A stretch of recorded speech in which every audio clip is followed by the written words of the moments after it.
সবাইকে স্বাগত দীপ্তর সংবাদে। সাথে রয়েছে দোলা ডলরের। শুরুতেই জানাবো সংবাদ শিরোনাম। 2027 সালে এসএসসি পরীক্ষা 7 জানুয়ারি, এইচএসসি 6 জুন জানালেন শিক্ষামন্ত্রী। মানবতা বিরোধী অপরাধে ইনুর মামলায় রায় অপেক্ষমান, 2 সাংবাদিক সহ 3 জন কারাগারে। কোরবানিতে গুরুত্ব পাচ্ছে নিরাপদ ও বৈজ্ঞানিকভাবে পশুপালন, নেই সরকারের পর্যাপ্ত নজরদারি।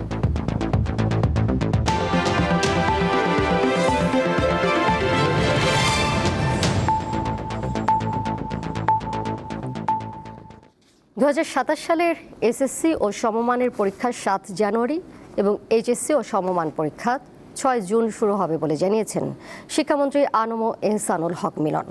বৃহস্পতিবার বিকেলে শিক্ষা মন্ত্রণালয়ের সংবাদ সম্মেলনে তিনি এ কথা জানান। মন্ত্রী বলেন, এসএসসি পরীক্ষা 7 জানুয়ারি শুরু হয়ে শেষ হবে 6 ফেব্রুয়ারি, আর এইচএসসি ও সমমান পরীক্ষা 6 জুন শুরু হয়ে শেষ হবে 13 জুলাই। এর মধ্যে রুটিন তৈরির কাজও চলমান রয়েছে বলে জানান তিনি। পরীক্ষার ফলাফল প্রকাশের সময় কমিয়ে আনার চেষ্টা করা হচ্ছে জানিয়ে শিক্ষামন্ত্রী আরও বলেন, 2 মাসের মধ্যে ফল দেওয়ার প্র্যাকটিস আছে, তবে ফল প্রকাশের এই সময়কে আরও কমিয়ে আনার চেষ্টা করা হচ্ছে। মন্ত্রী জানান, এর আগে ডিসেম্বরে পরীক্ষা নেওয়ার কথা থাকলেও সংশ্লিষ্টরা এতে আপত্তি জানান।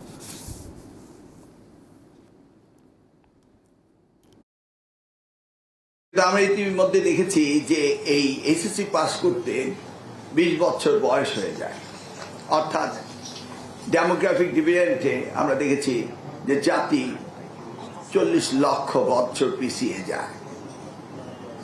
সেই ক্ষেত্রে আমরা চেষ্টা করছি সেশন জটকে কমিয়ে আনা, সিলেবাস কভার করা এবং সঠিকভাবে তাদের শিখন হওয়ার পরে পরীক্ষা নেওয়া, এই বিষয়গুলিকে আমরা গুরুত্ব দিয়েছি। জনস্বাস্থ্য আর খাদ্য নিরাপত্তার প্রশ্নে দেশে এখন গুরুত্ব পাচ্ছে নিরাপদ ও বৈজ্ঞানিক পশুপালন। ঈদকে ঘিরে বিভিন্ন খামারে চলছে পশু মোটা তাজাকরণের ব্যস্ততা। বিশেষজ্ঞরা বলছেন, সব মোটা তাজা পশু প্রকৃত অর্থেই মোটা তাজা নয়। অধিকাংশ খামারির বিরুদ্ধে ক্ষতিকর ওষুধ ব্যবহারের অভিযোগ রয়েছে। এক্ষেত্রে সরকারের নজরদারি অপর্যাপ্ত। কোরবানির ঈদ এলেই দেশে বাড়ে পশু মোটা তাজাকরণের প্রবণতা। খামারিদের লক্ষ্য কম সময়ে বেশি ওজন এবং বেশি লাভ।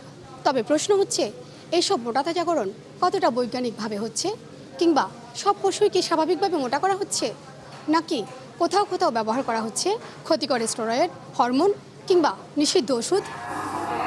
প্রাণী সম্পদের তথ্য বলছে, বর্তমানে দেশে কোরবানিযোগ্য গবাদি পশু 1,23,00,000-এর বেশি। বিপরীতে চাহিদা 1,01,00,000। এই চাহিদাকে ঘিরে গড়ে উঠেছে হাজারো খামার। অধিকাংশ খামারে এখন সুষম খাবার ও পরিচর্যার মাধ্যমে বৈজ্ঞানিক পদ্ধতিতে পশুপালনে ঝুঁকছেন। ডক্টর সাজের যে দানাদার খাদ্যগুলো থাকে ওইগুলোই কিন্তু আমরা দানাদার খাদ্যটা দিচ্ছি। তবে দ্রুত মোটা তাজাকরণের ওষুধ ব্যবহারেরও অভিযোগ রয়েছে। স্টেরয়েডের কথা বললেন, আবার নতুন আরেকটা ফর্মুলা আসছে, ব্রয়লারের ফিড গরুকে খাওয়ানো হয়। আর আমরা স্টেরয়েড ব্যবহার করি না, ব্রয়লারের ফিড ব্যবহার করি না। এ নিয়ে উদ্বিগ্ন ক্রেতারাও। নাদুস হলে আমরা চিন্তা করি যে এটা নিশ্চয়ই স্টেরয়েড দিয়েছে। গরুগুলাতে নাম্বারিং সিস্টেম থাকা উচিত ছিল পশু সম্পদ বিভাগ থেকে, যে এগুলা সব আমাদের দেখা আছে, এগুলাতে কোনো রকম মোটা তাজাকরণের কিছু খাওয়ানো হয়নি। খামারিরা বলছেন, পশু খাদ্যের দাম বাড়ায় উৎপাদন ব্যয় বেড়েছে কয়েক গুণ, ফলে কম সময়ে বেশি লাভের চাপ তৈরি হচ্ছে। তবে প্রশ্ন, লাভের এই প্রতিযোগিতায় কতটা নিরাপদ থাকছে জনস্বাস্থ্য, আর সরকারি তদারকি বা কতটা কার্যকর। প্রাণী সম্পদ অধিদপ্তরের দাবি, নিবন্ধিত 9 লাখ খামারি বিজ্ঞানসম্মত উপায়ে পশু মোটা তাজা করছে। তাছাড়া পশুর রক্ত পরীক্ষায় ওষুধ ব্যবহারের তথ্য জানা যায়। কোনো গবাদি পশুর সম্পর্কে কোনো প্রকার অসুস্থতা বা সন্দেহ পোষণ করলে ওনারা ভেটেরিনারি মেডিকেল টিমকে কল করবেন। আমাদের টেস্টের ফেসিলিটিও থাকবে, যে ব্লাড সিরাম থেকে আমরা বুঝতে পারি কোনো স্টেরয়েড ব্যবহার করা হয়েছে কিনা। কিন্তু বিশেষজ্ঞরা বলছেন, পশুর রক্ত পরীক্ষা করে স্টেরয়েড ব্যবহারের তথ্য যাচাই সম্ভব নয়। যখন খুব ট্রেস অল্প পরিমাণে দেওয়া হয়, সেটা হচ্ছে যে আস্তে আস্তে সেটা হচ্ছে যে ব্লাডে যেতে পারে। কিন্তু যখন লং টাইম দেওয়া হয় তখন কিন্তু সেটা ব্লাডে কোনোভাবে এটা ডায়াগনোসিস করা সম্ভব না স্টেরয়েড আছে কিনা, কারণ স্টেরয়েডটা জমা হয়েছে যে মাসলে। ময়মনসিংহের বাংলাদেশ কৃষি বিশ্ববিদ্যালয় ও ঢাকার শেরেবাংলা কৃষি বিশ্ববিদ্যালয় পরিচালিত সাম্প্রতিক এক গবেষণা বলছে, জেনে বা না জেনে দেশের অর্ধেকের বেশি খামারি কোরবানির অন্তত ৩ মাস আগে গরু কিনে খাবারে গ্রোথ হরমোন ব্যবহার করছেন। এতে মানুষের শরীরে টিউমার, ক্যান্সার, কিডনি জটিলতা সহ মারাত্মক রোগ তৈরি হচ্ছে। সবচেয়ে ব্যাপার হচ্ছে যে ভেটেরিনারি যে ড্রাগগুলো আছে সেগুলো অবশ্যই দেশে যে একজন ভেটেরিনারিয়ান প্রেসক্রিপশন ছাড়া যাতে কোনোভাবে এদের বিক্রি না করতে পারে, স্পেশালি অ্যান্টিবায়োটিক বা স্টেরয়েড যেগুলো, এটাকে একদম স্ট্রিক্টলি মনিটরিংয়ে আনতে হবে। বিশেষজ্ঞরা বলছেন, নিরাপদ এবং বিজ্ঞানভিত্তিক পশু মোটাতাজাকরণ শুধুমাত্র খামারের লাভই নিশ্চিত করে না, এটি নিশ্চিত করে জনস্বাস্থ্য এবং খাদ্য সুরক্ষাও। তাই কোরবানির বাজারে শুধুমাত্র বড় গরু নয়, মানুষের সচেতনতাই এখন সবচেয়ে বড় গুরুত্বপূর্ণ পরীক্ষা। শিউলি শবনম, দীপ্ত সংবাদ, ঢাকা। মহিষের নাম ডোনাল্ড ট্রাম্প। নারায়ণগঞ্জের একটি খামারে গোলাপি রঙের এই মহিষ এখন সবার আকর্ষণের কেন্দ্রবিন্দুতে। এলবিনো প্রজাতির মহিষটিকে দেখতে প্রতিদিন ভিড় করছেন অনেকে।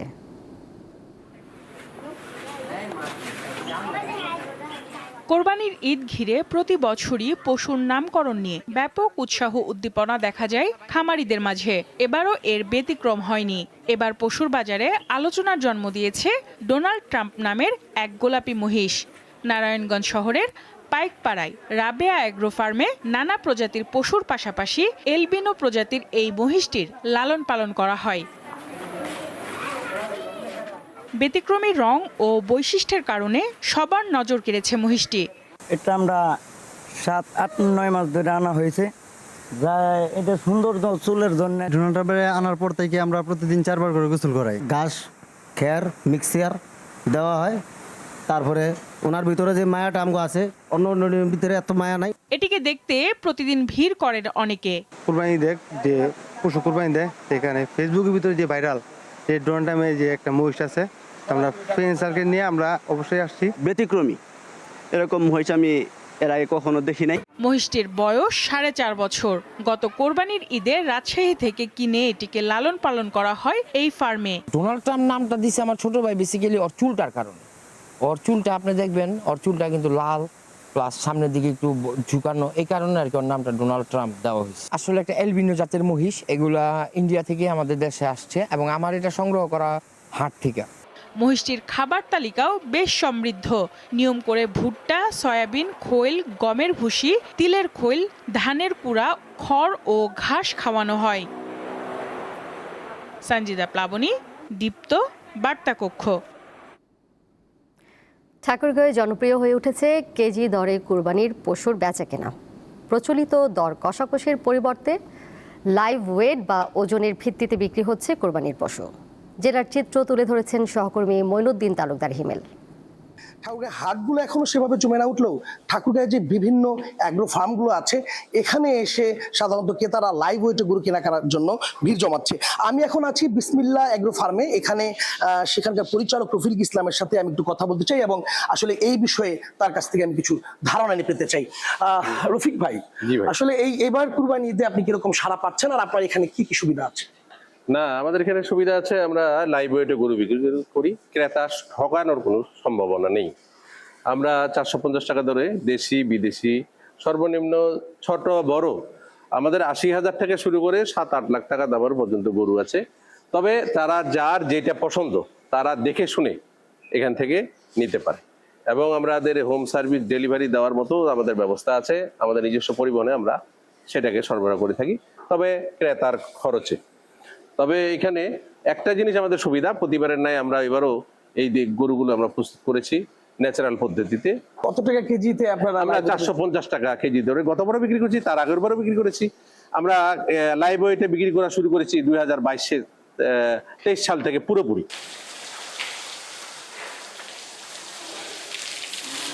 দূরের দূরের লোক আসে আবার দেখে শুনে বুকিং করে রাখে দেয়। যার যেটা পছন্দ হয় সে সেটা বুকিং দিয়ে রাখে দেয়, কিছু অগ্রিম টাকা দেয়, দিয়ে আবার মনে বলেন যে যখন কোরবানির সময় গরু নিয়ে চলে যাবে। যদি বাইরের দেশ থেকে গরু আমদানি করা না হয়, তাহলে কোরবানির বাজারে আমরা ভালো বেচাকেনা করতে পারবো, এটা আশা করি।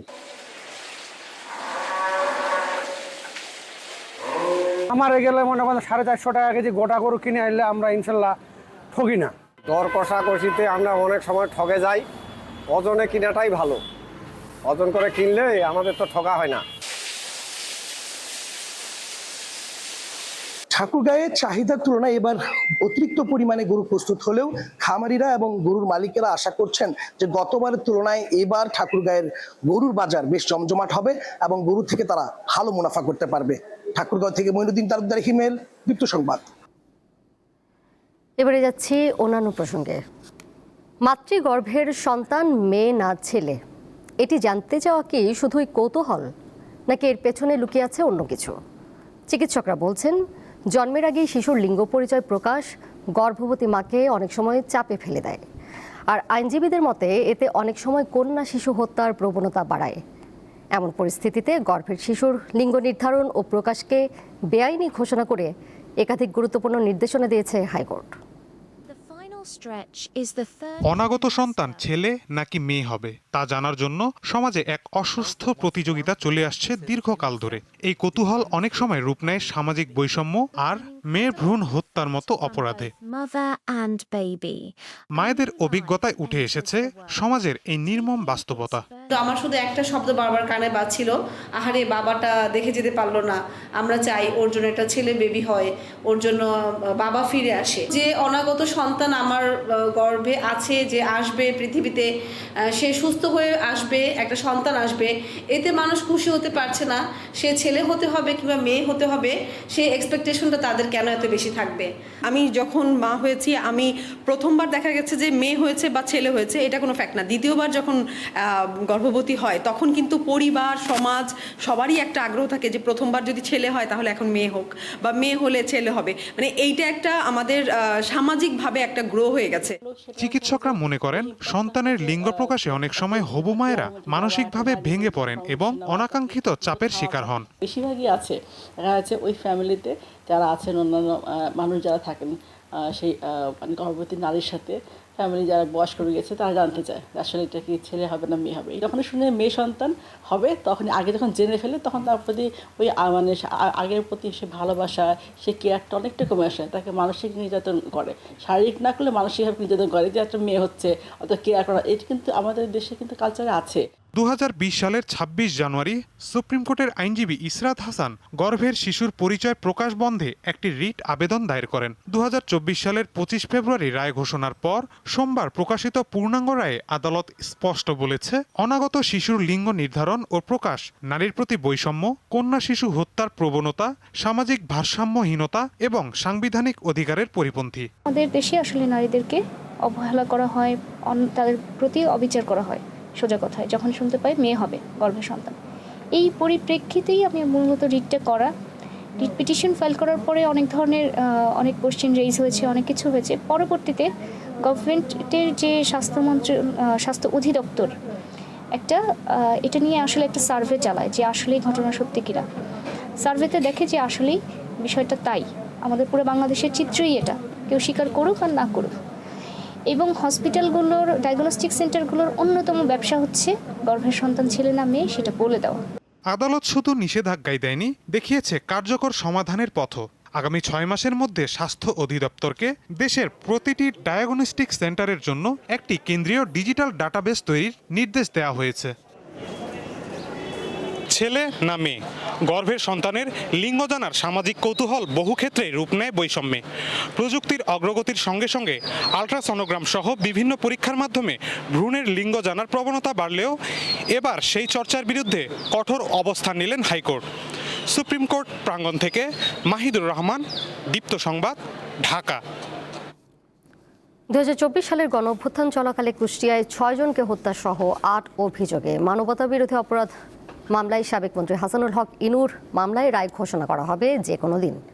বৃহস্পতিবার যুক্তিতর্ক শেষে মামলাটির রায়ের জন্য অপেক্ষমান রাখে আন্তর্জাতিক অপরাধ ট্রাইব্যুনাল 2। প্রসিকিউশন জানায়, জুলাই গণঅভ্যুত্থানে কুষ্টিয়া শহরে নিহত হন শ্রমিক আশরাফুল ইসলাম, সুরুজ আলী বাবু, শিক্ষার্থী আবদুল্লাহ মুস্তাকিন, ওসামা, ব্যবসায়ী বাবলু ফরাজি ও চাকরিজীবী ইউসুফ শেখ।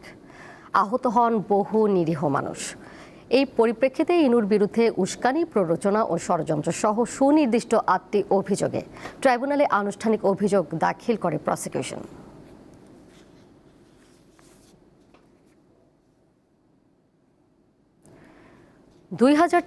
সালের 5 মে হেফাজতে ইসলামের সমাবেশে শাপলা চত্বর হত্যাকাণ্ডের ঘটনায় সাবেক মন্ত্রী দীপুমণি, সাংবাদিক মোজাম্মেল বাবু ও ফারজানা রূপাকে গ্রেপ্তার দেখিয়ে কারাগারে পাঠানোর নির্দেশ দিয়েছে ট্রাইব্যুনাল। তাদের বিরুদ্ধে সেদিনের ঘটনায় ষড়যন্ত্র ও পরিকল্পনার অভিযোগ আনা হয়েছে। আন্তর্জাতিক অপরাধ ট্রাইব্যুনাল 1-এর চেয়ারম্যান বিচারপতি গোলাম মর্তুজা মজুমদারের নেতৃত্বে বিচারিক প্যানেল দুপুরে এই আদেশ দেন। এর আগে গত বৃহস্পতিবার প্রসিকিউশনের আবেদনের পরিপ্রেক্ষিতে 3 জনকে হাজির করার নির্দেশ দেন ট্রাইব্যুনাল। সকালে কারাগার থেকে তাদের ট্রাইব্যুনালে হাজির করা হয়। প্রসিকিউশন জানায়, শাপলা চত্বর হত্যাকাণ্ডটি ছিল একটি পরিকল্পিত ঘটনা। সে সময় মরদেহের সংখ্যা গোপনে সহায়তা করেছিলেন সাংবাদিক মোজাম্মেল বাবু এবং ফারজানা রূপা। এছাড়া এই মামলায় গ্রেপ্তার হয়ে কারাগারে রয়েছেন সাবেক আইজিপি শহীদুল হক, সেনা কর্মকর্তা জিয়াউল আহসান ও গবেষক লেখক শাহরিয়ার কবির সহ 6 জন।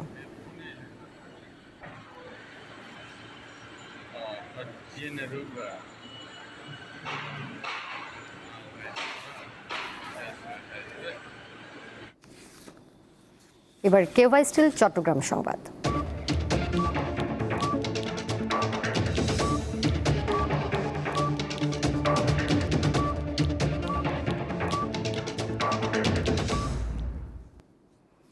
বর্ষিয়ান রাজনীতিবিদ, সাবেক মন্ত্রী ও বীর মুক্তিযোদ্ধা ইঞ্জিনিয়ার মোশাররফ হোসেনকে শেষ শ্রদ্ধা জানাতে সর্বস্তরের মানুষের ঢল নামে চট্টগ্রামে।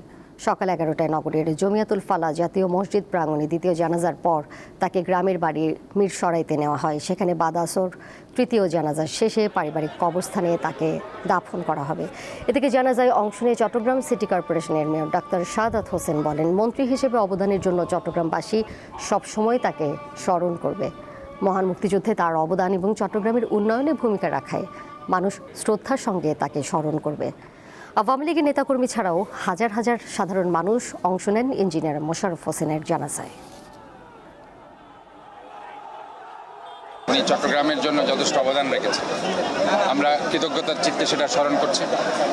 আজকের ওনার মৃত্যুতে আমি চট্টগ্রামবাসীর পক্ষ থেকে শোক প্রকাশ করছি। দেশে 24 ঘন্টায় হাম ও হামের উপসর্গ নিয়ে আরও 7 শিশুর মৃত্যু হয়েছে।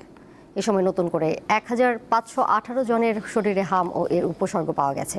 বৃহস্পতিবার স্বাস্থ্য অধিদপ্তরের প্রতিবেদনে তথ্য জানানো হয়। প্রতিবেদন অনুযায়ী গত 15 মার্চ থেকে সারা দেশে হাম ও উপসর্গে মোট 439 জনের মৃত্যু হয়েছে।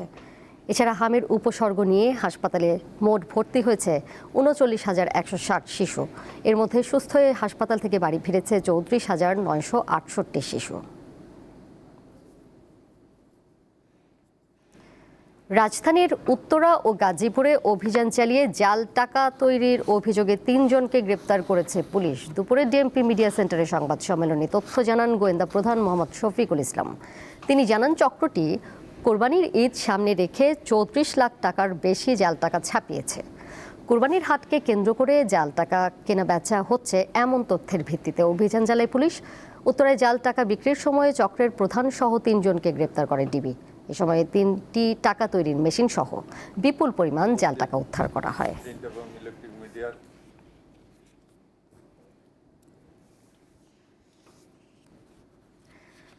দেশের বাইরের খবর। তাইওয়ান ইস্যুতে বিদ্যমান বিরোধ ঠিকমতো সামলানো না গেলে চীন ও যুক্তরাষ্ট্র সংঘাতে জড়িয়ে পড়তে পারে বলে সতর্ক করেছেন চীনের প্রেসিডেন্ট শি জিনপিং। বৃহস্পতিবার বেইজিংয়ে great hall of the people এই অনুষ্ঠিত দ্বিপক্ষীয় বৈঠকে যুক্তরাষ্ট্রের প্রেসিডেন্ট ডোনাল্ড ট্রাম্পকে কথা বলেন চীনের প্রেসিডেন্ট। তাইওয়ান প্রণালীতে শান্তি ও স্থিতিশীলতা চীন যুক্তরাষ্ট্র সম্পর্কের সবচেয়ে গুরুত্বপূর্ণ বিষয় হিসেবেও উল্লেখ করেন শি। এ সময় যুক্তরাষ্ট্রের সঙ্গে ইতিবাচক বাণিজ্য আলোচনার প্রশংসা করেন তিনি। বৈঠকে শি জিনপিং আরও বলেন, চীন ও যুক্তরাষ্ট্রের উচিত প্রতিদ্বন্দ্বী নয়, অংশীদার হিসেবে কাজ করা। অন্যদিকে প্রেসিডেন্ট ট্রাম্প এই সফরে বাণিজ্যিক সম্পর্ক উন্নয়নের উপর জোর দিয়েছেন। গুরুত্ব দেওয়া হয়েছে হরমুজ প্রণালী পুনরায় সচল করার বিষয়ে। বিশ্বের 2 শীর্ষ অর্থনীতির নেতাদের দুদিনের এই শীর্ষ সম্মেলন আজ বৃহস্পতিবার শুরু হয়েছে। সকালে বৈঠকের আগে শি জিনপিংকে মহান নেতা বলে উল্লেখ করেন ট্রাম্প।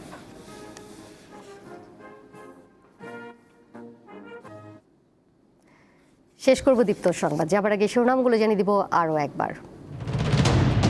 2027 সালে এসএসসি পরীক্ষা 7 জানুয়ারি, এইচএসসি 6 জুন জানালেন শিক্ষামন্ত্রী। মানবতা বিরোধী অপরাধে ইনুর মামলায় রায় অপেক্ষমান, 2 সাংবাদিক সহ 3 জন কারাগারে। কুরবানিতে গুরুত্ব পাচ্ছে নিরাপদ ও বৈজ্ঞানিকভাবে পশুপালন, নেই সরকারের পর্যাপ্ত নজরদারি।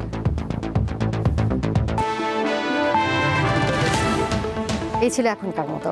পরের সংবাদ দেখবেন সন্ধ্যা 6:40 এছাড়াও আরও তথ্য এবং বিনোদনের নানা খবর জানতে যুক্ত থাকুন দীপ্ত ডিজিটাল প্ল্যাটফর্মে। সবাইকে ধন্যবাদ।